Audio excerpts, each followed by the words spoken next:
It's football season, and when we talk about tailgate parties, it's usually an adult event held in parking lots before a game. But if you're the parent of a special needs child, how can you celebrate our hometown team in a responsible way?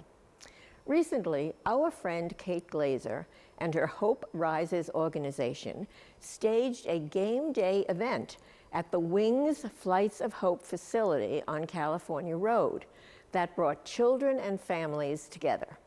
We were there to join in the fun and meet special guest Nick Mayerik, who recently lost his 8-year-old son to a congenital heart defect.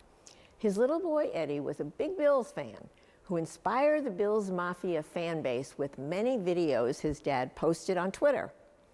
Let's meet Nick and find out what motivated him to publicly share the medical journey of his son. First of all, I'm a dad, and I got to tell you, as a father, what you've done for fathers across the globe to show them what a dedicated dad does is unbelievable.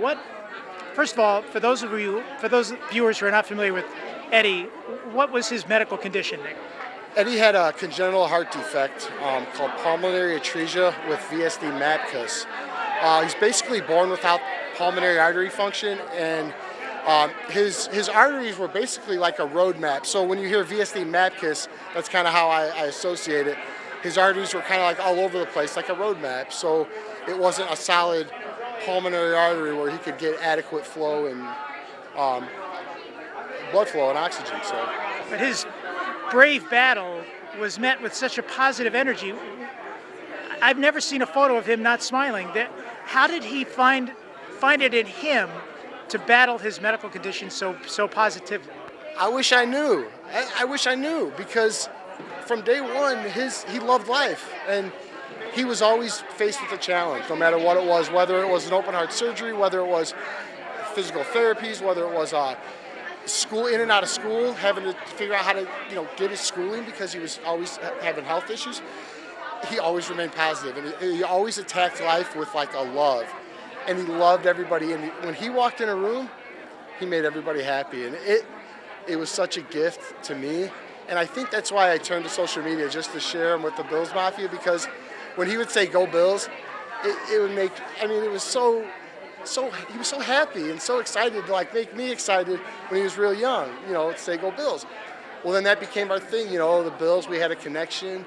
I was in Chicago, so I didn't know a lot of Bills fans. I didn't know any, and I didn't have social media. So our thing was, before Bills games, we'd get all fired up, he'd dress up, and we started doing these videos, started sharing them with Twitter, just some Bills fans, and it took off. And it was the Bills fans, the Bills Mafia has been so special to me because it wasn't me who had to share it all. Everybody started sharing it, and then everybody started sending me supportive messages and loving messages, and it was more uplifting. I can't sit here and tell you about it in words, because it was that powerful.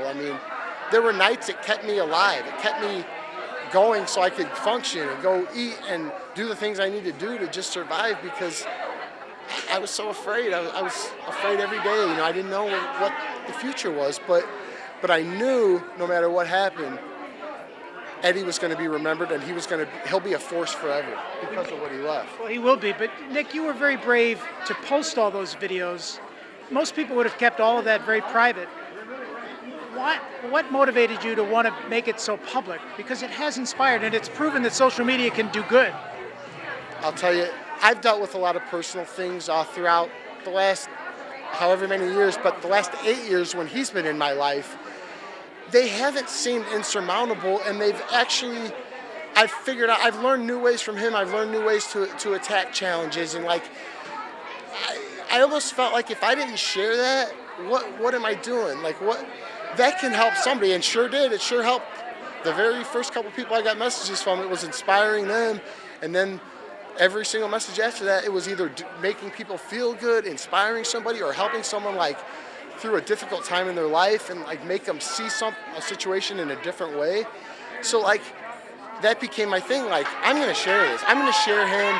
I wanted to show a physical therapy. I wanted to show what he goes through, so that you could kind of get an idea of, okay, he's going through a lot, but he's attacking it with a great attitude, with a smile, like you said, and he loves life. So how can we all do that? How can we all live life that way, and I wanted to share that. I wanted to share how he taught me that. And if you share with others. And one last question, Nick. What made you and Eddie become Bills fans? I grew up in Indiana, and I used to go to a lot of stuff at the old Hoosier Dome. Basketball games, football games, and I went to the Colts-Bills game when I was younger, and I liked the Bills. They had a really good offense. Jim Kelly had a really good defense. Bruce Smith. I loved all the guys. I got to meet them all the night before the game at the Westin Hotel when I was 8 in Indianapolis, and the guys just treated me so great, and I already loved the team, but I really fell in love with them. There's been a connection. I've just been a fan forever, and now it's even more special with Eddie's story and the way people have just treated us and picked us up. The connection is so powerful. It's special. Shine, go Bills. I'm wearing Daddy's apple. He's wearing my hat. Go Bills. Go Bills. Anthony, what does it mean to you to be here today to celebrate the Bills, families with challenged children, and just coming together, and of course remembering Pancho Villa? First and foremost, I got to thank our Lord Jesus Christ, our Savior. And honestly, I'm nothing without amazing people. Don't ever forget that. We're nothing without amazing people that we support ourselves with. To be a Bills fan, I don't call it Bills Mafia, it's Bills Mafia. We're a family. We like to help each other. We help through tough times and worse times. So to be here, I'm happy to be here. That's all. Did you ever meet Pancho? Ezra was a very good friend of mine. When I met him, my son was screaming, "Dad, look at that luchador, look at that luchador." And Ezra was talking to at least like 50 people, and he immediately picked up my son. And the aura that I saw from Ezra Pancho Villa was like no other. I mean, the dude opened up more than my eyes. He opened up my heart. My best friend fought in Fallujah. My mother died of cancer. Ezra died of cancer, so it's a way to remember them. It's a way to keep their spirit alive and know that they're veterans. Their hard work didn't go in vain. They work, police officers, our law enforcement, our medical professionals, they all work a thankless job. People that are out there trying to help our community and society and humanity. We got to appreciate them people. So this is what Pancho's Army's about. It's a way to help people and just, have fun. And we're a band of misfits, man. We're just here to help and have fun. All right, Daniel, what motivated you to put this event together? Well, I've been working with Hope Rises for some time. We've wanted to have like a fun day, a free day for the youth in our community. Some of the children who can't normally do this, or some of the critically ill children in our community who normally would never be able to experience what we do pretty much every Sunday for Bills game. And then we were in the planning of having this event for a very short period of time, and then Eddie passed, and right then and there, Kate decided to reach out to Nick and see if we could do the event in his honor, and here we are. Well, it's very inspiring, and the families are having a great time, and it's just great to see everybody just celebrating the Bills, but also celebrating each other. It's fulfilling to see, youth and children and people just having a good time, smiling, and knowing that, something that I helped put together was the reason for it. And it's been awesome. There's so many kids here just having a good time, and we're really happy with how it turned out. Chelsea, give us the background as to why you're here today and all of the connection.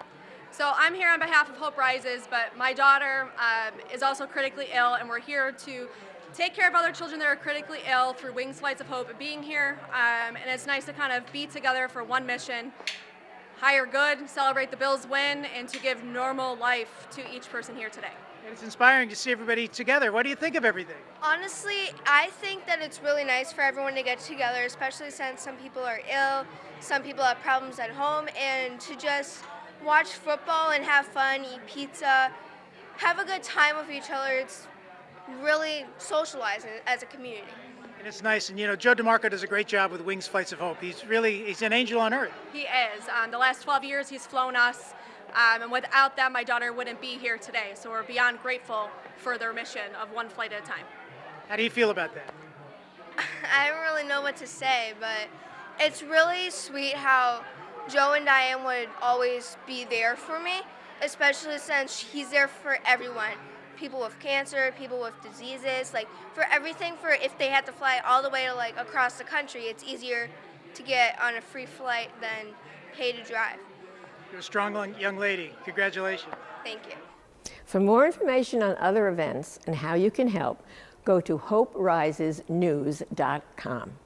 Everyone at WBBZ-TV was saddened to hear of the recent passing of Greta Anderson at the age of 105 years young.